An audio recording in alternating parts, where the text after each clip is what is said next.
September 1914. In the oppressive heat of the afternoon sun, an unlikely pair sailed down a river in German East Africa. The dark waters were filled with dangerous animals. And particularly the crocodiles, who are terrifyingly close to the boat, sort of oozing out of the water at various points.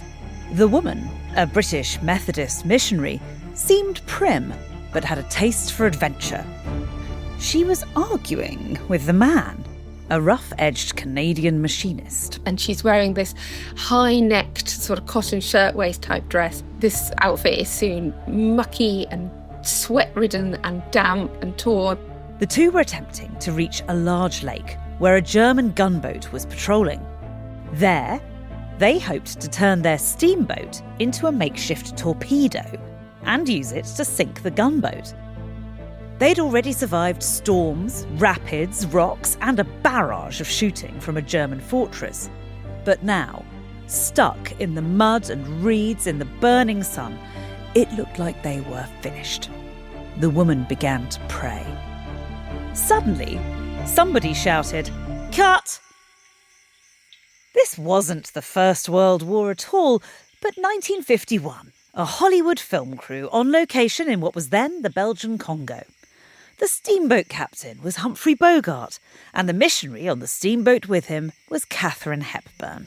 She's on the water, surrounded by wild animals, with a very boisterous masculine star in front of her and an even more boisterous masculine director, living in probably the worst discomfort of her life. They'd be trying to bat insects off themselves, and there'd be makeup and hair people coming in to make them look clean but not too clean, sweaty but not too sweaty. Trying to stay hydrated, Hepburn constantly drank water. Mostly bottled water, but not always. And sadly, she got dysentery, which resulted in her being terribly, terribly sick. But she really needed this shoot for the African Queen to go well. The phone hadn't rung much recently. She didn't want her superstar career to be the thing getting torpedoed by Hollywood's refusal to accept women who didn't conform to their idea of a starlet. For BBC Radio 4, this is History's Heroes. People with purpose, brave ideas, and the courage to stand alone.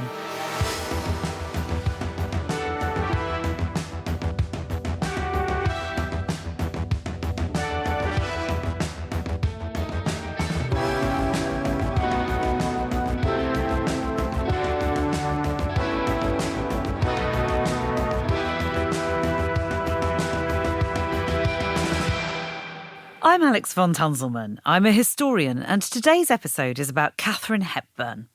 Obviously, she was a successful Hollywood actress, but for me, she's a hero despite that.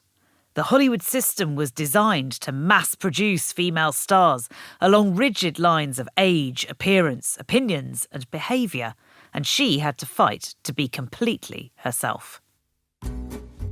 1932, Hollywood. Senior RKO studio executives were furious with their new star, Katharine Hepburn's on-set behaviour. She wore trousers. She wore trousers every single day that she could. And she didn't really understand why she couldn't wear dungarees to the set. Eventually, they did take the dungarees away. And rather than fetching a skirt, Katharine Hepburn walked around in just her shirt and no trousers for the rest of the day in protest. Underwear visible, we might say. Film historian and critic Pamela Hutchinson has a soft spot for the unconventional Katharine Hepburn. RKO Studios was one of the 5 major studios that dominated film production. At the time, actors were often signed up by studios for lengthy contracts, and Katharine Hepburn was a rising star in the theatre. She was tallish, she was 5'7". She was perhaps a little bit too tall for some of her leading men, and she couldn't really look small if she tried. She looked like the kind of woman who strode into a room rather than walked in. Even in real life, Hepburn acted like the characters she played, tough and spicy, with a masculine edge to her style. It might sound ridiculous, but if you're talking about Katharine Hepburn, you cannot underestimate the importance of the trousers that she wore.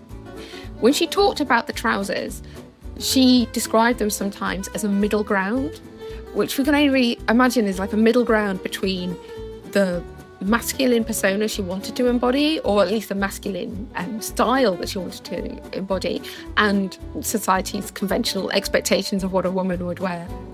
But her fame came at a cost. Hepburn rolled her eyes when she was reminded of the strict terms of her Hollywood contract.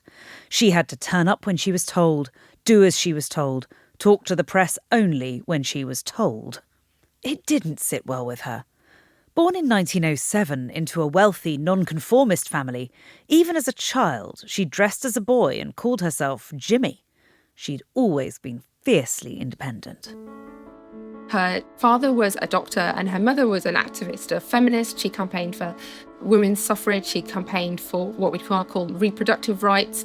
And she was encouraged from an early age to be opinionated, to speak her mind, to act on principle. She was the second of 6 children and was particularly close to her older brother, Tom. But when she was a teenager, tragedy struck. While visiting a family friend, she went to the room Tom was staying in and found his body. It looked like he'd taken his own life, though her family maintained it must have been an accident. It was a devastating loss. Afterwards, Hepburn was determined never to lose again. She wanted to play to win. So once she got into acting, she always wanted to do well. And the early part of her career, you can see that her ambition and her charisma and her confidence and even her sort of star power outstrips her talent. Katharine Hepburn walked into Hollywood and she knew that there was a way to win at this game. And she knew she had value. Money wasn't really a difficulty for her. Freedom was the issue for Katharine Hepburn. And so with the right opportunities, an actor could create something in this system. It did not ever occur to Katharine Hepburn that she shouldn't have creative control. And it worked. In Hepburn's third film, Morning Glory, she played a young actress on the road to stardom opposite Douglas Fairbanks Jr. She won the Academy Award for Best Actress. But Hepburn only made a handful of films before Hollywood changed beyond recognition. It had been a place of creativity and free expression. In the early 1930s, though, there was a growing moral panic about movies corrupting American values. Studios introduced the Motion Picture Production Code, known as the Hays Code after the man who oversaw it. This was a strict regime of self-censorship to regulate the moral content of films. Everything from being disrespectful to authority figures to more intimate matters like how much sexuality could be shown on screen. And certainly there could be no hint of gay life on screen. As well as homosexuality, the code banned miscegenation, sexual relationships between black and white people. Criminal activity of any kind had to be punished. What's more, studio contracts often included morality clauses, which actors and actresses were expected to uphold, even in their off-screen lives. These could be especially hard on women. You really were meant to just play a sort of compliant wife and mother. That wasn't Hepburn's style at all. In fact, she'd already divorced her first husband and didn't want children. Rumours abounded that she was lesbian or bisexual. In spite of it all, she reinvented herself as one of the great comic actresses of the decade in screwball comedies like Bringing Up Baby and The Philadelphia Story. She sometimes had a say in choosing her co-stars, usually Cary Grant or Spencer Tracy. For Woman of the Year, she even chose her director and brokered the script, demanding an enormous $250,000 fee to be shared with the writers. On screen and off, Katharine Hepburn showed other actors and her fans that you didn't have to conform to expectations to be a success. But the conservative assaults on Hollywood were by no means over. When the censorship became even tougher and more politically driven, could she survive? In May 1947, Hepburn attended a rally for Henry A. Wallace. Wallace, who'd been Franklin D. Roosevelt's vice president, was warming up for a presidential run with the new Progressive Party. After the Second World War, the morality of Hollywood films and filmmakers was under attack again. The Hays Code was fully enforced, and the atmosphere in Hollywood was tense. Though the United States had been allied with the Soviet Union during the war, there were long-standing fears that communism would infiltrate and take over American life. The campaign against communism was led in the Senate by Joseph McCarthy and became known after him as McCarthyism. In Congress, it was pursued by the House Un-American Activities Committee, which investigated anyone accused of disloyalty or subversive activities. There is this sort of fear, whether it's slightly concocted or not, that Hollywood is full of left-wing activists who may actually secretly be communists and therefore be some kind of threat to national security. Katharine Hepburn was raised to believe in moral and constitutional rights for all. Wealthy and well-connected, she had no hesitation in putting her head over the parapet. So when Katharine Hepburn was speaking at a political rally at Gilmore Stadium, unfortunately wearing a beautiful red dress, she gave a speech which she thought probably was quite reasonable, defending free speech and attacking censorship. We will fight not only to prevent the abridgment of freedom, but to broaden the freedoms that already exist. We will fight not only for what we have and hold dear, but for what we hope to have, and deserve to have, and can have. And that is why we are here tonight. Like many others in Hollywood who took a stand against McCarthyism, Hepburn believed that speaking out was the right thing to do. Free speech had to be defended, but it made her a target.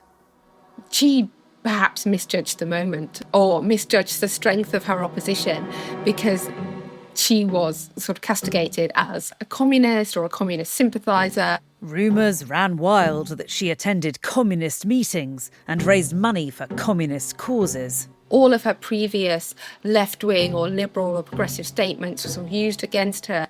In the political climate of the time, prominent people who challenged the investigations could find that their lives were made very difficult.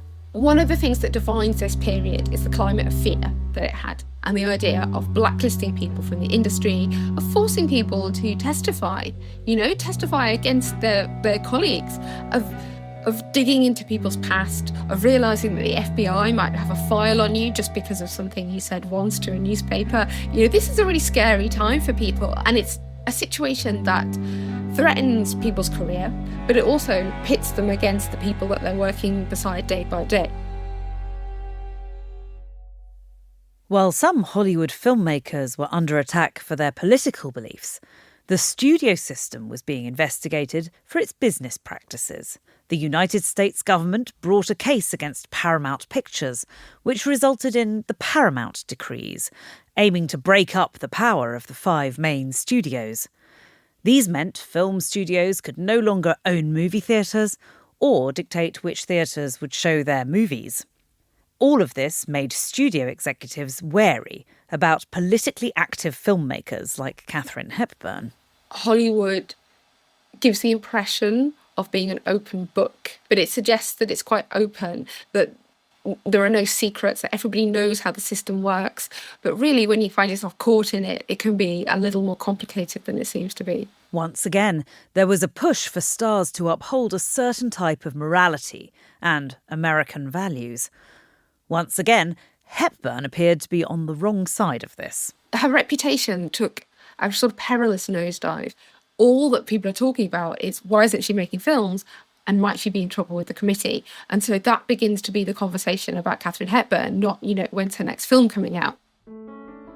The same year, Hepburn played opposite Spencer Tracy in Frank Capra's political drama State of the Union. The film was a critical success, and there was a story that it persuaded the president, Harry S. Truman, to run for office again. But Spencer Tracy was not much more popular with the authorities than Katharine Hepburn. The FBI had a file on her, and he was referenced in it. And there was another secret that the public didn't know. Up to this point in 1959, while making 5 films together, Tracy and Hepburn had fallen in love and were having an affair. Spencer Tracy was married to a woman who wouldn't divorce him. He was Catholic, he didn't want to. He also had a certain amount of guilt about the fact that his son was born deaf, and he was a terrible alcoholic as well. They concealed their relationship from the public. It was an open secret in Hollywood, but it was also being played out very publicly on screen. Hepburn's career was on rocky ground. After the Paramount decrees, studios were more conservative. And in an industry that was notoriously judgmental about its female stars, she was now in her 40s. She was aware that even if appearances weren't everything to her, she knew that they were everything to the industries. The odds were stacked against her. How was Katharine Hepburn going to remain a star?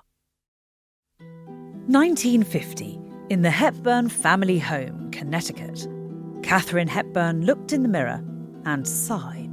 All actors must know what it's like for the phone not to ring or to not get the good roles. Hepburn was still able to choose good roles. She'd just played a nearly sold-out run of As You Like It on stage, something few female stars of her generation would take on. But in the film industry, she was struggling. Hepburn brushed her long red hair and examined her high cheekbones. She said she had an angular face and an angular personality. She didn't go in for the carefully curated beauty routines of many Hollywood stars. In fact, she did pretty much the minimum required. Before her debut, she plucked all of her nose hairs out one by herself. That was her concession to beauty standards. Hepburn leant into the glass and applied some lipstick. She needed a new role that let her be a star. So she wasn't going to fill in the time by playing secondary parts, the sort of mother roles that a lot of women of her age would be filling in time with. But she'd been intrigued by a recent approach from a producer wanting to make a film adaptation of a 1935 novel by C.S. Forester, The African Queen. Hepburn picked up the copy he'd sent. It was set during the First World War, and she liked the story. But if she did it, she insisted many of the scenes would have to be shot on location in Africa. She wouldn't compromise on authenticity. And there were other problems. The lead male role had already gone to Humphrey Bogart. She'd never worked with him. What if they didn't have chemistry? Bogart was also in trouble with the House Un-American Activities Committee. So was the film's director, John Huston. The 3 of them were all considered suspect by the McCarthyites. But Hepburn knew she didn't have many options. It was time for action. May 1951. On the edge of a waterfall in Uganda's national park. With a large hat over her face, Katharine Hepburn took a nap. She was exhausted. Her mother had died just before she left, and Hepburn was feeling adrift. She hadn't been sent a final script before flying. Had she been foolish to want to film somewhere so far from home? There is a reason why Hollywood is in Hollywood, right? There's a reason why Hollywood is in California, where you have an amazing range of natural landscapes and weather conditions of all kinds. Hepburn was nervous, but didn't want to complain. Next to her, her co-star, Humphrey Bogart, snoozed in a hammock. She didn't have a way out of this one, no. The African Queen was a real gift for her. It came along at a time when she really, really needed to be seen to be playing a patriot. That she is a patriot, that she is a safe person, that her heroism, her principles and her ideals actually do align with theirs. America, the nation, freedom, whatever you might call it, the fight against fascism and hate, they are all on the same side. It was incredibly expensive to film on location in Uganda and the Belgian Congo, so the African Queen had to be a hit. The shoot was gruelling. And they did have an infestation of soldier ants, which is much worse than it sounds. Hepburn had demanded one creature comfort on set. She requested her own personal private loo, which had to be towed down the river along with everything else. At one point, navigating a tricky bend in the river, it did get detached. It got caught in some undergrowth on the riverbank, and bye-bye to Katharine Hepburn's private loo, and she had to use the bush facilities that everyone else did. The long days took a toll. Katharine Hepburn didn't want to appear weak. The high-necked costume she had to wear for her role as a First World War missionary was sweaty. It clung to her thin frame. Not the most flattering or glamorous thing that Katharine Hepburn had been put in. Though she'd filled her suitcase with chocolate bars and tea biscuits from Fortnum and Mason, she hadn't eaten much. She prided herself on having a cast-iron stomach, but she must have picked up some kind of bug. There's a famous scene towards the beginning of the film where Katharine Hepburn is playing the organ, quite brutally, actually. She was vomiting in between takes. In fact, she was so ill while she was making the film that she lost lots of weight and her already angular face became even more drawn. There were rumours among the crew that the shoot was such a nightmare it couldn't possibly produce a hit. The possibility of a flop was horrifying for Hepburn. She had to make it work.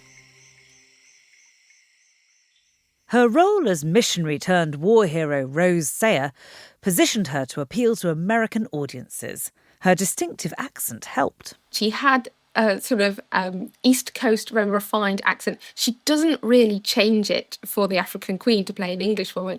It is a sort of transatlantic tone. Director John Huston instructed her to channel the spirit of Eleanor Roosevelt, the former First Lady, diplomat and activist. So even though she's playing an English woman, she's embodying a certain kind of American patriotism, which just allows anyone who had liked her before to like her again and to realise that, she wasn't a dangerous radical.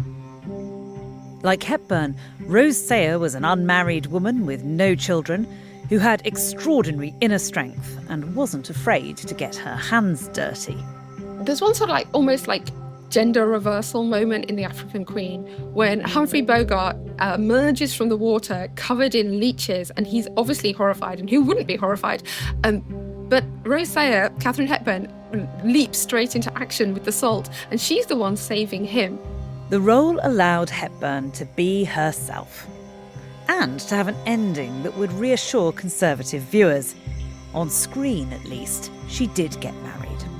And when she lifts that Union flag at the end, that hand-painted Union flag at the end of The African Queen, that's really considered to be quite a great moment for the American audiences. They know that it could just as well be the Stars and Stripes, and that she is expressing that pure ideal of patriotism that they all share. And we all go to the cinema to feel more connected with each other in many ways. So, it's this powerful image of true love before everything.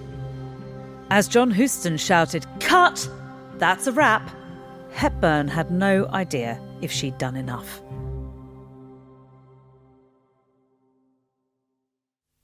The 21st of February, 1952. Manhattan.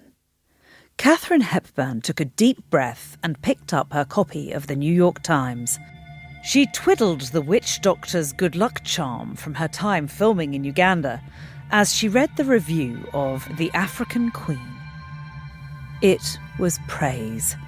The writer said she had a crisp flair for comedy, playing a caricature of a prissy female. A smile spread across her face at the words, "Miss Hepburn and Mr. Bogart are entirely up to their jobs, outside of their lack of resemblance to the nationals they're said to be." Two middle-aged people with the right ideas, with the right principles, can fall in love and save the world. Hepburn had played the crumbling studio system and won. The African Queen was a hit. Both she and Bogart were nominated for Oscars, but she didn't attend the ceremony. She never placed much importance on awards or media attention. Bogart won, but that time she lost to Vivien Leigh in A Streetcar Named Desire. It hardly mattered. Katharine Hepburn was nominated 12 times in total for the Academy Award for Best Actress, making her the most nominated actress of all time until she was surpassed by Meryl Streep.